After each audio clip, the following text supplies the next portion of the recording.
Now, humans have spent the last, I don't know, 1,000 years or so telling ourselves this big, stupid story that to be a good and a worthy person, you had to have one specific body shape.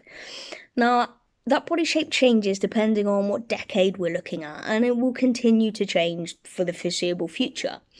But the negative repercussions that come with telling ourselves that one shape is better than another won't change while we keep telling ourselves this same version of the same story. Which is that once upon a time, there was a culture that decided that thinner was better. But I want to share with you some reasons why we came to that conclusion. So, the first reason, or actually in no particular order, reason one is religion. So, you see, any kind of excess was seen as a bad thing for religious folks. So, anything which brought people pleasure, so overindulgence, a lack of self restraint, they were very much frowned upon. Life was all about punishing your earthly body, and so people were taught to resist temptation, but they had to make sure that their body shape showed that they were resisting it as well. Reason number two is sexism. So basically, any way of keeping women meek, quiet, and compliant was very much encouraged by men for a huge part of Western history. And the most successful method they found was by telling women that their most important job was to make sure they looked a specific way. And turns out it's much harder to complain and riot against anything so fucking stupid when you're starving and you're trapped in a corset. Okay, so number three, racism. White colonialists used a whole bunch of different stories to justify the kidnap of millions of people. Their main justification was that they believed that white people were the dominant race across the globe, and because of that, because they were the, top of the pyramid, top of the food chain, they got to own and control everything on this planet, and that included other people. And one way that they tried to prove this was by running campaigns that labelled black people as lazy and with no self-restraint, and that this is why that they had curves and rich folk naturally not so much. And because white people didn't want to share a single trait with this weaker race, they tried to stay as lean as they possibly could. Reason number four, the last reason, or the last reason of what could be a million if you continue to look deep into this, is materialism and capitalism. So, according to our culture, the more we buy, the better and happier souls we're going to be.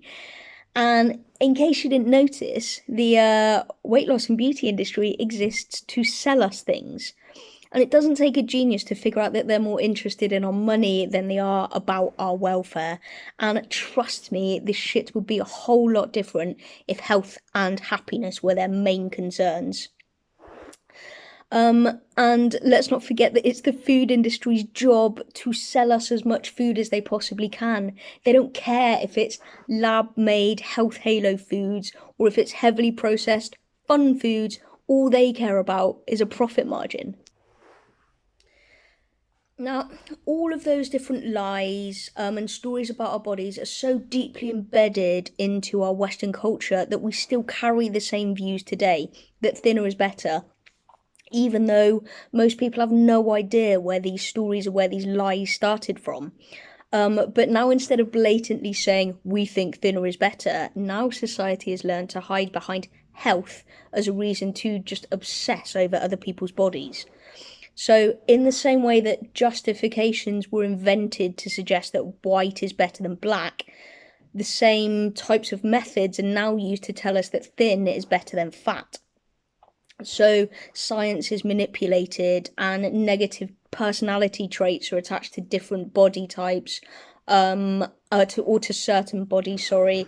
And there's marketing and pop culture and the media that are all used to carry the message that thin is better than fat. But is being thinner really better for our health?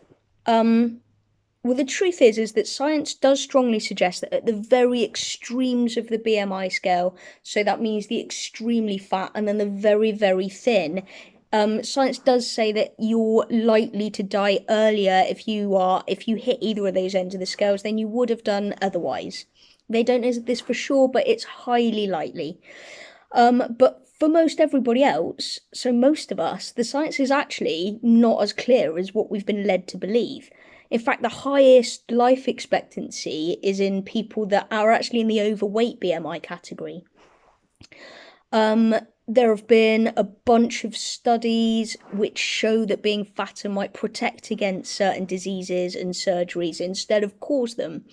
And plus, you really cannot argue with the fact that both thin and fat people get the same diseases anyway, and any of us could quite literally die at any time at any age with no real warning, because we suck at predicting when people are going to die. It's only the insurance companies in like the 1950s which convinced us that we were good at it, and they only did it so that they can make more money by increasing certain people's premiums. Because carrying extra body fat has never actually been proven to be the cause of any disease or illness. Now, there may be correlation, but not causation, and that's a really important distinction that you need to know. Because it's like saying that if you have yellow teeth, you're going to get lung cancer, rather than saying it's the 50 a day that you smoke. That's both killing you and it's fucking up your teeth. And the correlation between body fat and life expectancy, it may well actually be because people who tend to be leaner are more likely to be middle class white folks who across all of the studies live longer anyway, because they are likely to have less stress, more money, a better quality of food, more opportunities for movement and exercise, and much better healthcare. Because they live more privileged lives, and privilege often comes with an extra couple of years of life. Now, whether that life is happy or not doesn't come into the statistics. It's all about how long you live. And the truth is that no one really knows what causes good or bad health in most cases anyway. But fat people are a really, really useful and convenient scapegoat to blame the diseases of our culture on. Because then that means that the government doesn't have to do anything about changing equality or inequality or our stressful work patterns or our low wages or our just general living culture, if they can instead just blame us for eating too much food and not moving enough. It's just easier for them, and they have to take less of the flak for it. We also know that being fatter leaves people more likely to be negatively affected by shaming and bullying, and they get fewer job opportunities and worse healthcare. So essentially, the sort of things that kill people early, regardless of their body shape, anyway. But I do think that often these sorts of questions, they miss the main point, because what I can't help thinking is, why the fuck do other people care how healthy other people are or how long they live? Why is that so important to us as a culture? Because in other cultures it's different. In a lot of other cultures, it is just accepted that some people will die younger than others. Because in those sorts of cultures, the aim isn't to live forever like it is in ours. The important thing is for each person to have a fulfilled life. So, why is it specifically in our culture that healthy people are counted as better people? And the reality of that is that our society prefers the people who they think are able to make and spend the most amount of money. And to me, that's just fucking horrific. And I don't want to live a life where those morals are my morals, because I know that we can do better than that. And so I'm working to make it better. Because the thing of it is that we get to decide what's true in our world, and whatever we decide as the truth, genuinely becomes the truth. And just because we live in a culture that pushes a certain message, it doesn't mean that we have to believe it. And if we don't like the story that's being offered to us, we get to write a whole new one. And that's how cultures change, because when enough people decide to live as if a different story is true, it becomes true. That's how cultures change, bit by bit, people deciding something different. So, in my world, in the world that I'm trying to create, it is the absolute truth that every single person has worth, and that every single person is a completely unique individual, and that they all have their own qualities that they bring to the world, and all of those qualities and all of those people are needed here. It's also my truth that I do not celebrate people for being conventionally beautiful. I celebrate them for if they choose to do something useful with that gift that they've been given. I believe that a person's worth isn't dependent on their ability to make or spend money or to participate in our materialistic world. Because my world is, I want it to be wider than this stupid little version of it that we're offered. I want it to be massive. And the weight loss industry only exists still as it is because people still think that it's important and that it has worth. But in reality, very few people need to be helped to become smaller. So the industry shouldn't exist as it is. And if we stop giving it worth and if we believe a different collective truth, then we genuinely can change the industry. You can see it already, parts of it are changing. But that change only comes, and it'll only come as a wide-scale global thing when we stop participating in it. Because at the moment, choosing not to diet and not to exercise for weight loss's sake is a really rebellious act. And in the same way that we stand against racism and homophobia and all of these other things, we need to stand up against fat phobia as well.